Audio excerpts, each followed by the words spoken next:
This Saturday, it's the kickoff to Super Wild Card Weekend. And for the first time, an NFL playoff game will stream exclusively on Peacock. Unbelievable! It all starts at 4:30 Eastern with the Browns and Texans on NBC and Peacock. And then witness history when the Chiefs host the Dolphins at 8 p.m. Eastern, only on Peacock. The season comes down to this. Go to peacocktv.com/NFL to learn more.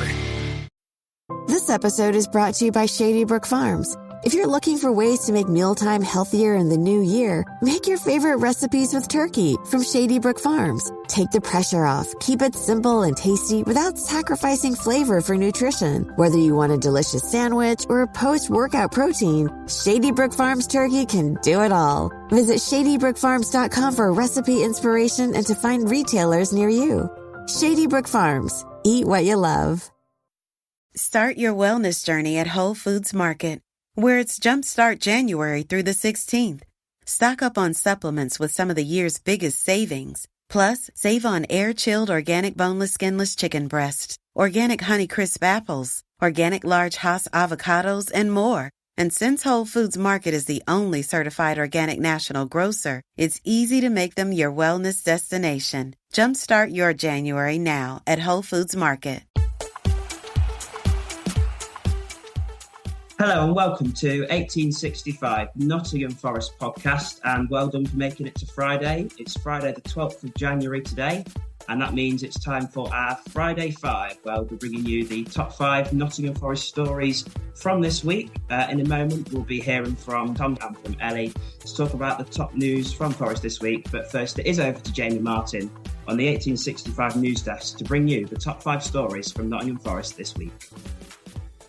Hi, this is Jamie Martin with your top 5 Forest stories from the 1865 news desk. Now, Premier League clubs will learn their FFP outcome next week. Clubs in the English top division will learn of their fate in regard to FFP on Monday, the 15th of January, after extensive reviewing of club accounts by Premier League authorities up until the 14th of January. The FFP period ended in June 2023, with all accounts for the period needing to be submitted by December 31st, 2023. FFP periods occur over 3 years, with the last one affecting the seasons 20-21, 21-22 and 22-23, 2 of which Forest spent in the Championship, 1 in the Premier League. Reports from the Times suggest that Nottingham Forest, Everton and Chelsea were most at risk of a breach of Premier League profit and sustainability rules. However, there is nothing concrete at this stage to suggest that any team will face punishment from the Premier League for breaching such rules. Now, Forest draw with Blackpool as FA Cup replay awaits. After a disappointing and, as Forest head coach Nuno described it, slow performance, Nottingham Forest were forced into a replay away at Bloomfield Road next week in the third round of the FA Cup. The game started with goals from Jordan Lawrence-Gabriel, the former Forest man, and Albie Morgan, who had a fine game overall. Forest will recover 1 goal before half-time, thankfully, as the Argentinian excellence shone for a moment. Gonzalo Montiel's cross finds Nicolas Dominguez's head, score at 2-1 to end the half. The second half, despite a stronger start from the Reds, would lack. Thankfully, another wonder goal from Morgan Gibbs-White saves the day, 2-2. Back to Blackpool, the Reds go. Earlier in the week, the official FA Cup fourth round draw was held. Forest or Blackpool will either play one of West Ham or Bristol City in the next round. Forest face the Tangerines on Wednesday, the 17th of January at Bloomfield Road in that third round replay.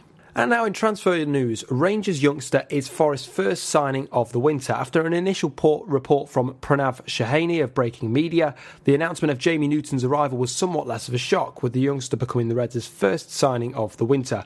While not necessarily a statement signing or one for the first team, Newton has been regarded as a player with high potential, for which former Rangers staff Ross Wilson and Craig Mulholland, now of Nottingham Forest, flagged as a target of which could be of use for the future.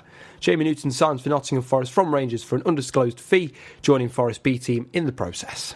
And now in another piece of Nottingham Forest news, Harry Toffolo speaks up about mental health in his latest interview.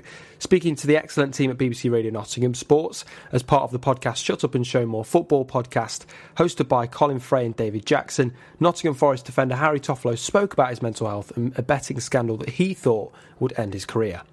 In the interview, Mr Toffolo discussed becoming an ambassador for Nottingham Forest Community Trust, working with initiatives to support those struggling with their mental health, an issue which for some time has been largely overlooked in daily life, bear in mind football. The defender described having a series of panic attacks after the FA called him to discuss bets made, but has since got help and is urging others to do similar in that position. A commendable bit of work from Harry, using his position as a role model for good cause. And now lastly, in this week's news, Garibaldi Girls network is being established to support female football fans. With female fans in football being subject to more scrutiny, particularly in recent months, simply because of their gender, a new network is being established to support female fans at Nottingham Forest games and afar. Speaking on Notts TV's Team Talk Football Chat Show, which this week featured host Mark Shardlow and guests Ellie Molloson, Wes Morgan and Charlie McParland, the show spoke about recent performances by the Reds and later on how women face challenges in football on and off the pitch. Ellie, someone I'm proud to call an 1865 podcast colleague, is setting up the network in the next few months in the hopes to make the game safer for women and break down barriers for more women to not only watch the sport but work in the industry also. Great work, Ellie. Keep up the good work. Now that's the latest from the 1865 news desk. I'm Jamie Martin. Be sure to catch up with me on social media via I'm Jamie Martin on Twitter. That's my handle. Updates on Nottingham Forest related news throughout the week. Take care, have a fantastic week, and we'll see you soon. So it's a week of Jamie Martin, Jamie Newton and Tom Newton. I'll try to get them all right today. Thank you, Jamie, for the news. And we'll be getting on to Ellie's famous story later on. But we'll firstly talk about the first story that Jamie brought to us there, which is about Forest's potential FFP breach. Now, I know, Tom, you and Maradona spoke about this last week. And since then, I suppose there's not really been much news, no concrete evidence we keep hearing. So I suppose it's just a sort of wait and see scenario, isn't it, Tom? Yeah, pretty much. I mean, it's just been a waiting game, hasn't it, for the last couple of weeks since the news broke. And yeah, I think it's like, because of what Forest have spent and how many years they spent in the Championship, I think it's just like a greater level of scrutiny. Forest would have signed up to the rules, they would have known the rules, etc. And I think it's just a case of seeing what our fate is on Monday when it's revealed, if we have any punishment, and we'll go from there, really. But yes, if there's nothing there to really comment on, we've just got to wait and see, really. Yeah, so the rules, I was thinking, Ellie, do you think that the rules really limit promoted sides? Because we see at the minute Bournemouth, Luton and Burnley all sitting, not Bournemouth, sorry, Sheffield United, Luton and Burnley all sit in the relegation zone. And you've got Bournemouth and Fulham who came up last season who had the parachute payments. So a club like Forest who came up with no parachute payments straight from the Championship with all the loan signings we had, it's very hard for sides to establish themselves as Premier League sides, given the current rules, isn't it? Yeah, I think so. I understand why they're in play. I mean, they need to be. With teams like Manchester City and Newcastle, they could quite literally buy their way to the top, which is up for debate anyway, isn't it? And I won't go into that. But I think maybe new legislation needs to be put on or made at least a little bit lighter for promoted sides, because it's near impossible to establish yourself as a Premier League team anyway. It's so difficult to do. Then I guess maybe that's the whole point, the competitivity, protect the big six and the rest can fight amongst themselves. Hopefully that's not the case, but it does look like it. So just speculating then, we don't know what the punishment will be. I think Everton's was quite a severe punishment with 10 points. So I don't think Forest would get that, but I don't really know much about it. So I don't know, guys, given the fact if Forest were to get a 10-point deduction, it'd see their points tally halved. They'd be down to 10 points and they'd be in 19th place, 6 points from safety. If you'd have said that a few weeks ago, we'd have all been panicking, really. But some good results against Newcastle and Man United, really halted by the break for the winter in the FA Cup. But how would you guys see Forest's chances of surviving if we do get hit by a punishment?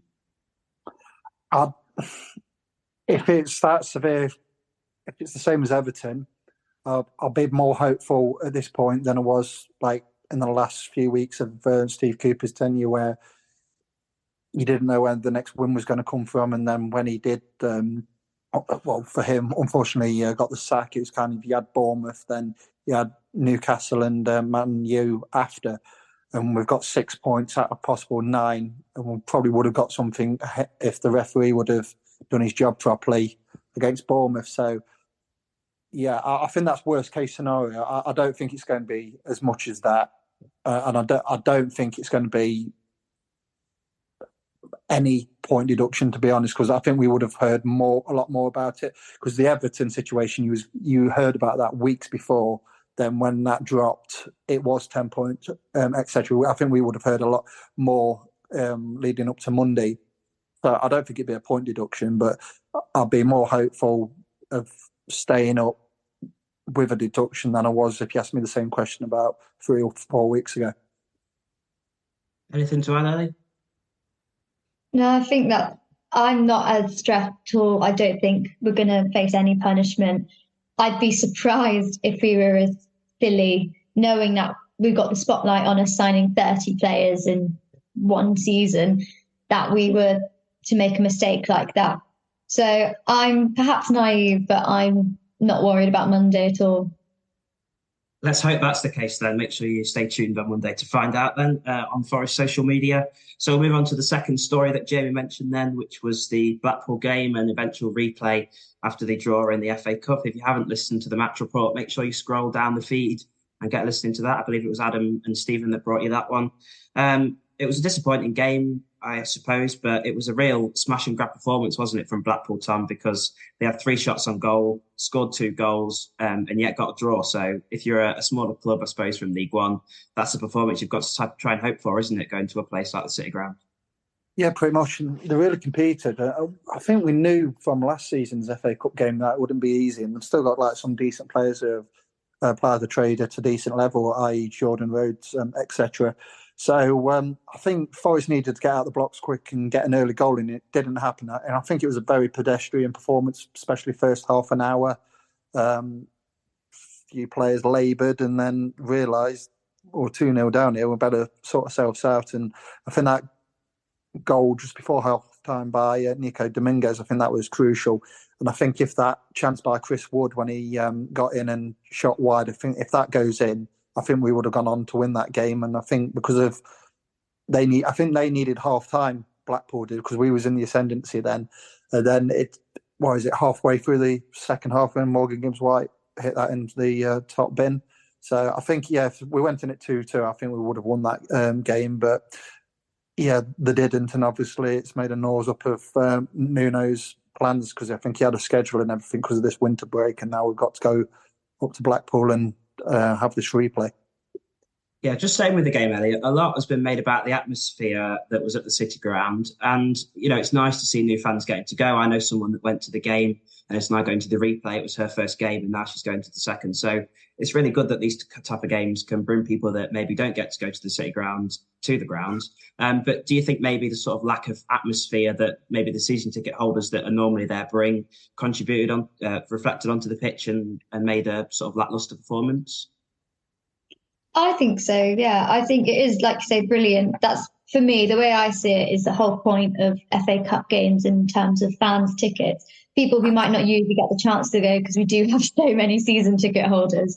So I went with my family. I sat in the family stand, perhaps a bit quieter than I'm used to than in A block. And it was quiet, but we were still Forest at the end of the day. We still do sing. I think it was an attitude problem, I would say. It was lethargic, it was slow, and I think we expected to just go in and win it easily. We didn't show them the respect they deserved. And I think the fan base not being as loud as usual, still fairly loud, but comparatively, may have added to that feeling of this is an easy game, we can sit back.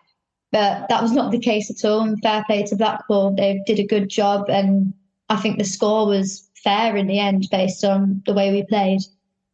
And talk about a lack of respect. That Morgan Gibbs-White goal not being nominated for goal of the round, that's an absolute scandal. I mean, Patrick Bamford's will win it. I don't know if you saw that goal, guys, probably against Peterborough.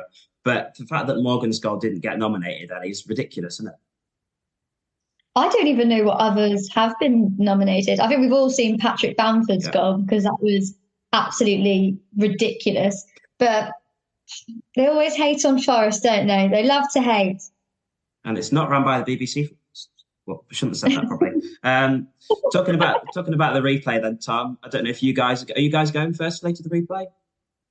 No, because for me, it's just like you got to take half a day off at work, then you don't get back until the early hours, and so somebody who I know who doesn't get to matches, away matches, because he's not a away member. I've actually given the ticket to him, kind of thing, because I was like thinking of the logistics of it, and I thought, yeah, it's a long way to go and come back, and then obviously work, like leading up to it, then work the following day. So yeah, I'm giving it a miss, but I am going to the Bournemouth and Brentford game. Yeah, well, you'll be able to watch it on ITV4 at least. But talking about the replay for the selection, obviously a lot's been made about the fact that Brentford have got an extra day to prepare for the game at the weekend than they have. And obviously you mentioned it's disrupted Forest's plans at St George's Park possibly over the winter break. So with Chris Wood seemingly the only striker and not many centre-backs, with Niakate and Bolly being taken for AFCON, would you put out a very weakened side, or would you make some changes? I think with it, I think he is very restricted of what he can pick, to be honest, because on Bambadelli, I don't think they will play him, because if he does play, it will obviously restrict any loan move this month. So yeah, I think it's pretty much the same side what he picked against Blackpool in the game a couple of days ago. So yeah, I think he might put Turner back in goal if anything. Yeah.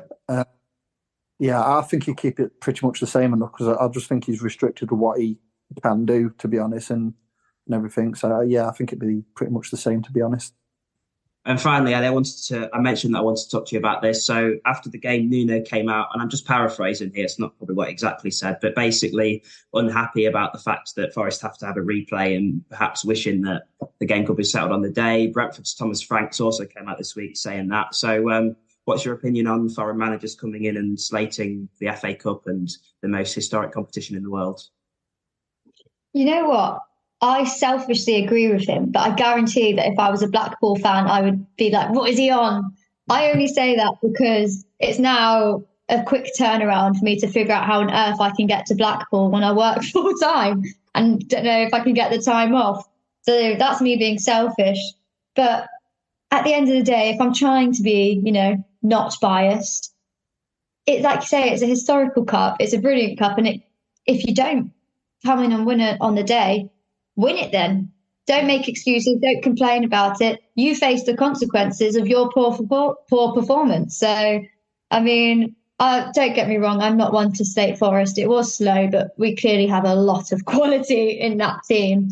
And what we have to do now is make up for the mistake we made before. Yeah, that's exactly what I'm thinking, Ellie. So thank you, guys. We'll take a short break and we'll be back to discuss the final three stories that Jamie mentioned after the break. You're listening to 1865, the Nottingham Forest podcast.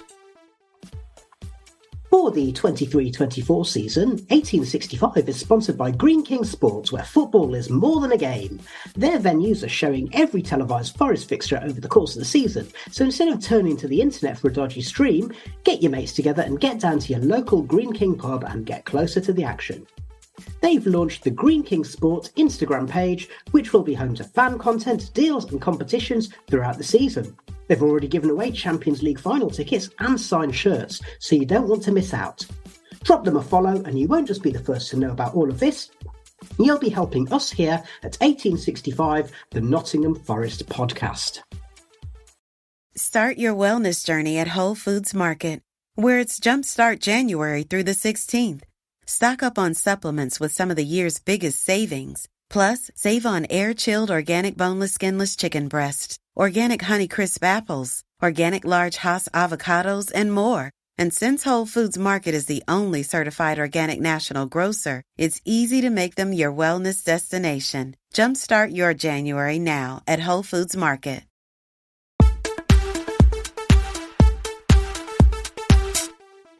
Hello, welcome back to 1865, the Nottingham Forest podcast. And on Friday, the 12th of January, 2024, happy belated New Year. It's the Friday 5. We've already touched on the Blackpool game and Forest's potential FFP breaches. And the next thing that Jamie Martin brought us was that Forest have signed Jamie Newton from Rangers. He's a left back / centre mid. He's just 7 days older than me at 18 and is yet to make an appearance for Rangers, signed on a 2-year deal. Tom, we don't really know much about him, but nice for Forest to get a first signing done. Yeah, and if he's got potential to be a decent player for the future, then it's a win-win for us, isn't it? Because, like I say, he's still young. He can develop, and hopefully he can develop into a very competent left back. And is he Scottish or is he English? Or I'm not too sure. I believe he's Scottish, but I couldn't tell you. So yeah, it could be the makings of like the next like Andy Robertson, because I think he's in his late 20s now. So you just don't know if he has the right guidance and the right coaching, etc. He could be a very decent left back without knowing too much about him at the moment. So hopefully his stay on Trent's side's a happy one for him. Yeah, I'm pretty sure he has played for Scottish at youth level, to be fair, as well. But Ellie, does the fact that Forest are signing an academy player that we don't really know much about for an undisclosed fee, is it a sign of the FFP breaches that Forest are potentially under, or is it maybe just a sign of good scouting, good execution, and a plan that Forest have had for a while, maybe? I think under Nuno and everything, he said, didn't he, about having too many players, and there's no point lying. We did have far too many players, and it did feel like even that we were just hoping that one of them will have a go, hope one of them will turn out all right. Whereas I think signing a young left back, and left back is a position that we have struggled with a bit this season, playing Harry Toffolo as left back, which wasn't what we intended, but to be fair to him, he's been class. And having a young left back is, for me, a sign of long-term plan. There's a plan there. We're looking to the future, and I'm hopeful. I think, they've seen something in him. Hopefully this is the start of a new Forest and everything, and hopefully we can grow a good left back there, because I think we could do with some for the years to come. Yeah, and the influence of Ross Wilson, who's just come in from Rangers, I think has probably had a big part to play in that. But that's that. So moving on to the fourth story, from one left back to another. The news about Harry Toffolo and his mental health with his interview with the BBC. That's very powerful. I've listened to parts of it. And if you haven't already, make sure you go and listen to that. Shut Up and Show More Football, wherever you get your podcasts, I believe. So, Ellie, when the news emerged of his betting breach at the start of the season, I suppose many people didn't really see a way back for him. We were hoping Omar Richards could come in. We signed Nuno Tavares as well. But the turnaround of Harry Toffolo, given his mental state as well, has been quite something special, hasn't it? What an incredible guy, to show that sort of resilience, to go through what he's been through. And like you say, for a lot of players, that can be career ending. And to come back from it, to be so brave, to end up playing in the first team, to put on consistent performances for us, and then to even become an advocate and an ambassador, talking openly about something that really is quite taboo, and some people aren't as kind about it, is just fantastic. I think it's something that absolutely needs to be spoken about more. Gambling in general, and especially sports gambling, is so detrimental to people's mental health. And it's becoming so incredibly accessible. And I'm so impressed and proud to have a Forest player and a lovely bloke like Harry Toffolo representing us, talking about what an issue this is, what an incredible guy, and what bravery. Yeah, and we may contradict ourselves in a few minutes talking about the abuse that women get in football, Tom, but is football in a good place at the minute so that players like Harry Toffolo feel comfortable about coming out about their mental health and feeling like they can do that with open arms? We're not there yet, but it's getting better. Because, like Ellie's just said, there's been a taboo, hasn't there, for a number of years, like people bottle it up and etc. And there are like lives affected in a huge way. So, no, fair play for Harry Toffolo to have the confidence to actually come out and speak to it, to the public about what he's gone through and everything. And at the end of the day, it's an illness. It's like if you're if you're addicted to like drugs and like alcohol and things like that, it is an illness, and people just think, oh, because he's a footballer, he's got too much money, etc. But if you get into that, you can't stop. It is an illness, and there's like mechanism there which they're getting better, but I still think we're a long way off. And going off like on a different subject, racism. It's getting better, but we're nowhere near. So we're on the right track. But yeah, it's just with it's nice that people are having that confidence to actually come out and talk about it. But like I says, there's still people out there who need a lot of support. And by Harry Toffolo talking and being an ambassador, hopefully, if he can just help one person, it's a lot better in the long run. Yeah, and we'll come on to the Garibaldi Girls in just a second, Ellie. But he's now, Harry Toffolo came as a member of Tricky to Talk, which is part of the thing that Forest run in the community. And there's, so many supporters groups out there for all different types of supporters who want to get involved in the club. So football is trying to go in the right direction, isn't it? Yeah, absolutely. I think, especially in football that is male dominated, it's an issue that does affect men in particular, and something needs to be done because even young boys are getting into gambling because it's so accessible, and the work Harry Toffolo is doing is nothing short of incredible. So good luck to him with everything he's doing. He's just an incredible inspiration. Yeah, well done to Harry Toffolo, and carry on putting those performances that you have been over the last few weeks. So finally, the little celebrity, Ellie Molloson, is alongside us. So you've set up the Garibaldi Girls, Ellie. I remember seeing you at Crystal Palace at the very well-named George pub. Good work from them there. And you were talking about whether you wanted to set it up. You were still thinking about the names. And in a couple of months' time, you've came so far, you've set it up.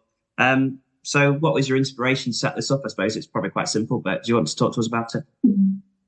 Yeah, of course. So I'm a lifelong Forest fan and I adore going to Forest. I'm incredibly lucky that I go with my father and what I refer to as my uncles and godfathers, who are incredibly supportive and make sure to look after me. And for that reason, I, in case you couldn't tell, adore football, obsessed with football, go home and away to every single game. It's like Forest first, life afterwards. But then I did come to realise, with maybe some comments that have been made, which I did speak about previously, and some nasty things that I've personally experienced and what my friends have experienced and online social abuse, that not everyone is as lucky as me to have a support system around you to make it seem less daunting, because it can be daunting for some people. Some people thrive on the rowdiness.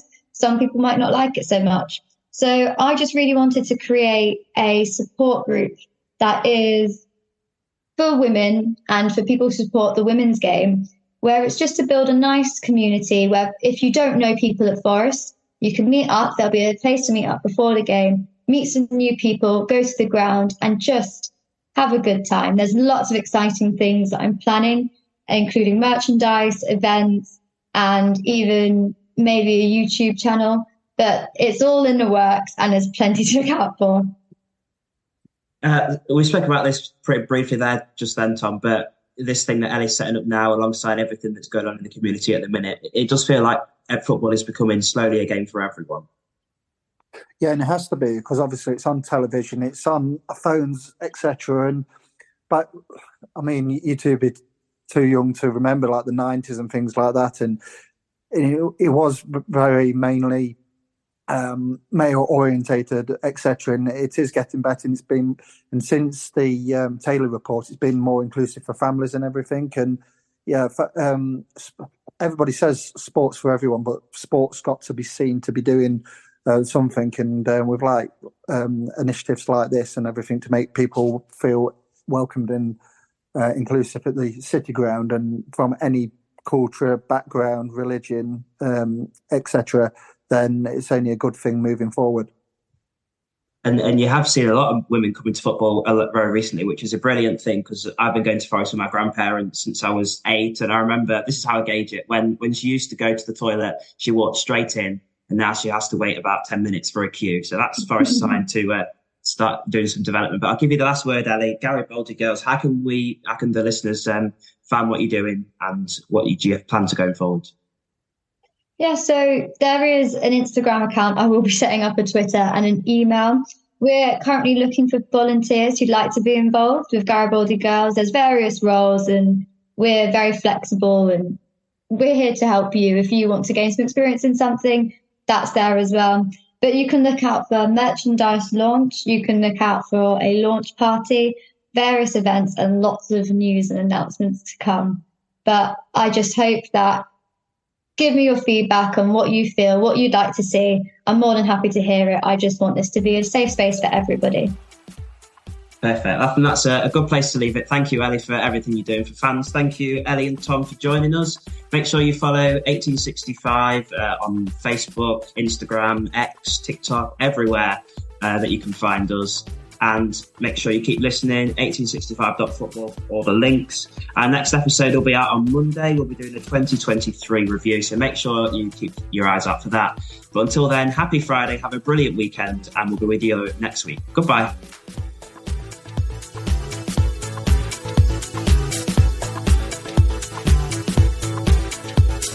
I'm under strict instruction for it to be less than half an hour. So start my stopwatch and share the screen. All right. I think that's still going. Let's go.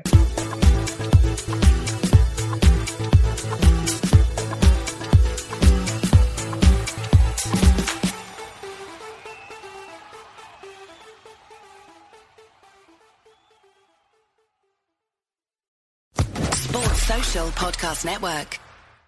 Hey guys, it is Ryan. I'm not sure if you know this about me, but I'm a bit of a fun fanatic when I can. I like to work, but I like fun too. It's a thing. And now the truth is out there. I can tell you about my favorite place to have fun. Chumba Casino. They have hundreds of social casino style games to choose from with new games released each week. You can play for free anytime, anywhere. And each day brings a new chance to collect daily bonuses. So join me in the fun. Sign up now at ChumbaCasino.com. No purchase necessary. VGW Group. Void where prohibited by law. See terms and conditions. 18+.